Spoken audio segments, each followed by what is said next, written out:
Good morning, Americans and humans. This is your favorite alien on the morning of Sunday, April 9th, 2023. And from this time forward,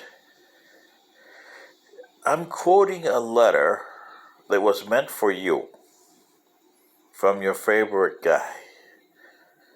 So everything that goes on from this time forward is not me, it's a quote from your favorite guy.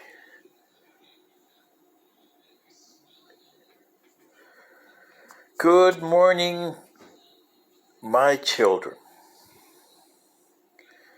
Last night I had dinner with one of my favorite persons ever, Mr. Paul Harvey. And we talked a lot about the letter that I sent him back 57 years ago. And he related to you 57 years ago. And yes, I was pissed on that letter, excuse my expression, because you had strayed from the path. And I explained in that letter a lot of things. Why I was discomforting with this, my position on your religions, which you invented. You even gave me a son. And like I told, and he told you in that letter,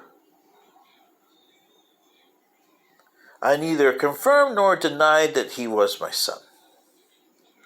Plausible deniability is what I've operated all through my eternal life. And, like I tried to tell you in that letter, I had neither talked to or informed and gave information to guys like Mr. Jerry Falwell, Jesse Jackson, Barandanga, which was a lady in that was the 20th century version of what you guys call Nostradamus. Yeah. And other people like so. I was neither in the moral majority or evangelical Christians. You guys made the religions what you are. The religions have a core teaching which helps the human race, but you guys ignore that. And that was my main beef with you guys back 57 years ago. Mr. Harvey tried all through his life, especially after that letter, to get that beef out and let you guys know, hey, you got there. Now I'm sending this letter to your favorite alien, who has no beef. Like he says, he knows me as a different name. I got many names around. His people know me as, they call it in your language, the Great One, is what they call him. But I've never been great. I am the one. I'm more or less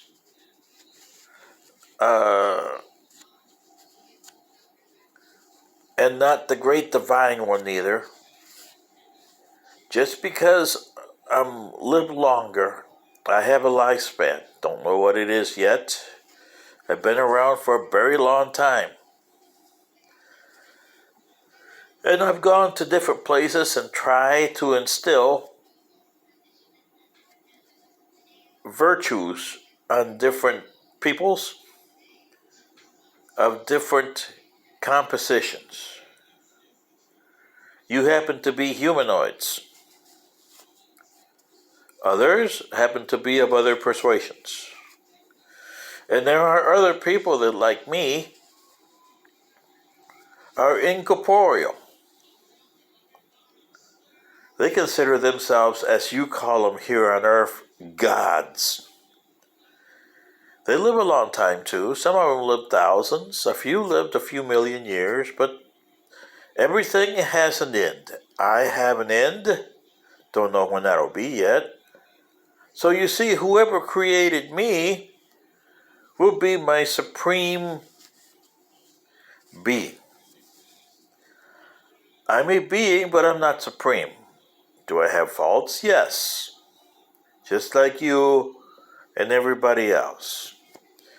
Even if you could communicate with your what you call lower life forms on this planet, like the elephants and the whales, and even the insects, they'll tell you they have good days and bad days and faults. A lot. Everybody's got those. There is no such thing as perfect. There is no such thing as supreme power.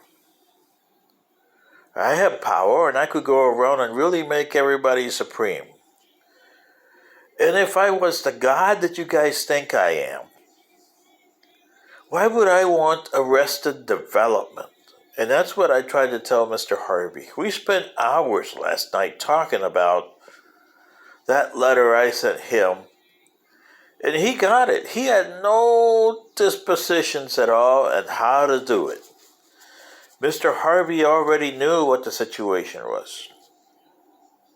And he knew that in his planet here, it was going to be hard to get it communicated because you got, as you called it, divergent differences. I call it a failure to communicate. Remember that movie somebody did? See, I'm watching.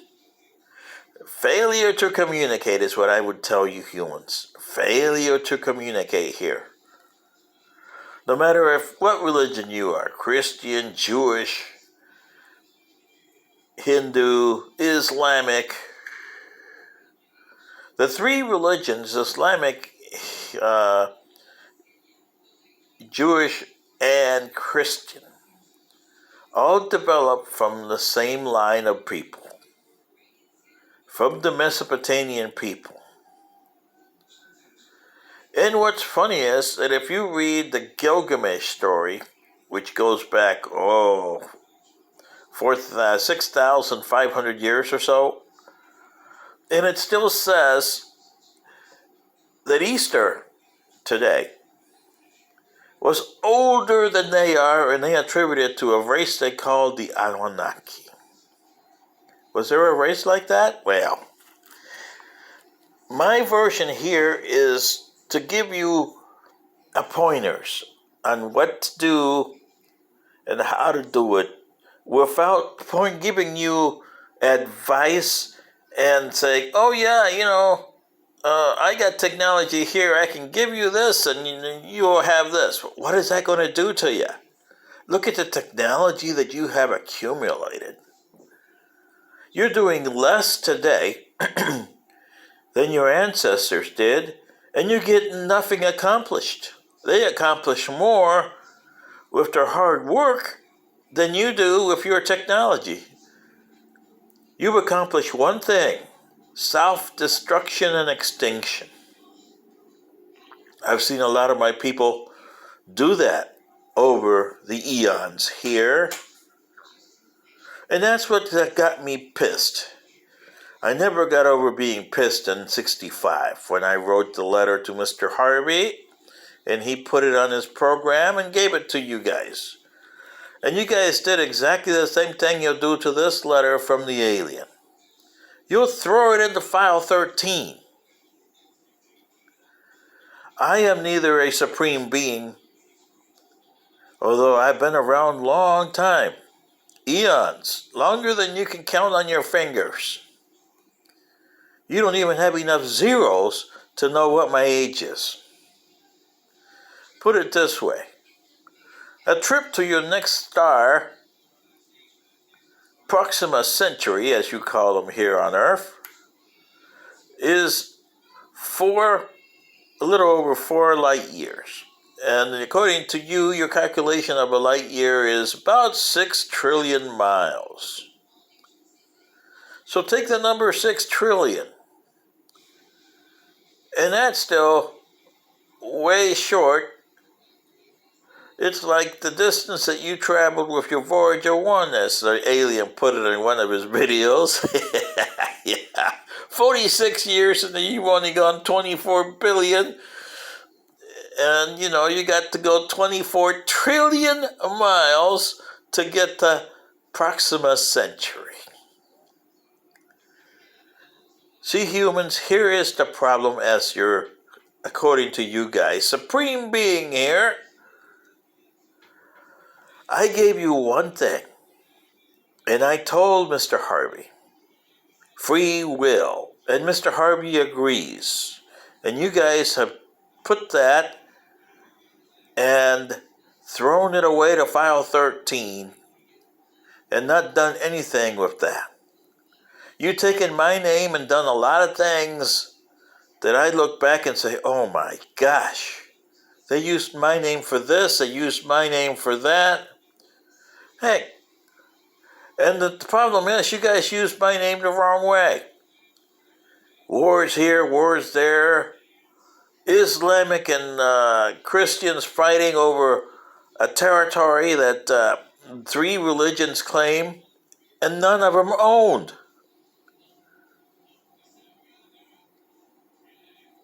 You claim the Holy Land as your territory for all 3 religions, and none of your religions own it. Because you own nothing on this planet. You are here as temporary caretakers. There was a time when you weren't here, and soon, as the alien has told you because he's been here, there will be a time when you won't be here, and that's very soon, sooner than I wanted. And who's to blame for that? You. Because you haven't sat down and said, hey, we got all these disagreements, and I made you not all the same. Can you imagine if I was a supreme being and you were worshiping God, as some of you evangelical Christians say? That would be an arrested development. That would be that in 10,000 years, you're still herding sheep, you're still building me altars, and sacrificing people to me. Is that worth a religion? Really? You made your religions and they haven't conformed with time. Look at the Hindu religion. It's still stuck way back thousands of years ago. The Islamic religion is more of a warring religion than anything else. The Jewish religion, you made it that you are the only people that deserve the rights and privileges of that religion. Boy. The Hindus the same way, and if you want to be a Hindu, you have to be a Baha'i. Only Indians are allowed there. And the Christians, well, we view the view this way, we view the view that way, and you got sect here, sect there. I want this, and polygamy here, polygamy there, and all kinds of different versions of Christianity. And which one is the true one? None, because there is no truth on that. The universe is constant, people. And there is no such thing as 100% fact, 100% truth. It varies. Most of the civilizations that I see are way more advanced than yours, and there's a lot of them that have gone the wrong way, like the Russians and the Chinese, and gotten dangerous. And these other civilizations are aware of them. And they've been trying to stop the spreading of that kind of thinking. So a lot of civilizations have fallen. And they have let them happen to fallen. In fact, the alien civilization had to let you guys fall because you guys would be dangerous if you didn't. And you didn't go call up for help and say, we're trying to change ourselves. and look inward on yourselves and say, if we want to be a spacefaring nation, which we have to because we're running out of resources, where do we go from here? Over 3 hours later, and me and Mr. Paul Harvey could not come up to another decision. So, in closing, here's what I'm telling you humans. I'm still pissed at you. Still the same pissed off that I was 57 years ago. But I still love you, and I think you still have a way out of your extinction. I did meddle in the alien's future because I made it possible for him to come back. To see how you guys were a century before he saw you. So I made him come back a century early and relive an experience as a human being in a frail human body. But what I didn't count on was him looking at that and saying, oh my gosh, my bosses were right. The humans, I have to go back and take 300,000 that I tried to save. Because they're more dangerous to us than us to them. More than Mushka ever will be to us. You see, humans, as your supreme being, the decision is yours, and it wasn't the aliens. He made the decision based on what he saw. And what he saw was people that didn't care a darn about their futures, about their descendants, about their home planet. They could care less about anything. They were throwing everything into file 13.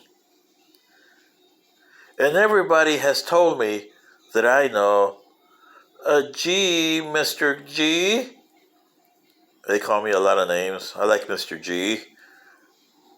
You should throw them into file 13. Look what you did. You brought the flood back a long time ago and tried to wipe them out. But look, nothing helped. It came back. They're still the same as they were back then with Sodom and Gomorrah. Oh, me and Mr. Harvey had a discussion about that last night. It is funny because I like to come here to Earth to get some tea. Coffee I never got used to, but tea, boy. And, I got some coffee from Mr. Harvey, and we had a nice long talk. Mr. Harvey misses it down here, but he doesn't miss what it's become since he left back in 2009. He's looked at your last decade and a half almost since he left and how deteriorated your situation has become. So, in closing, Americans and humans, this is your supreme being with a letter to the alien. He'll be going back home soon. And I can't change his mind. He's going to take those 300,000 that he saved because he had pity and thought that he could make those humans realize and change the way and keep the human race going. But now he knows better. Nobody can change you. It's got to go inert. It's got to be inward from you to change. So he's taking you back home, and along with the rest of the race, be a memory of time. I still love you, my children, and I hope you guys take this to heart, but I'm pretty sure you're going to put it in file 13. Good day.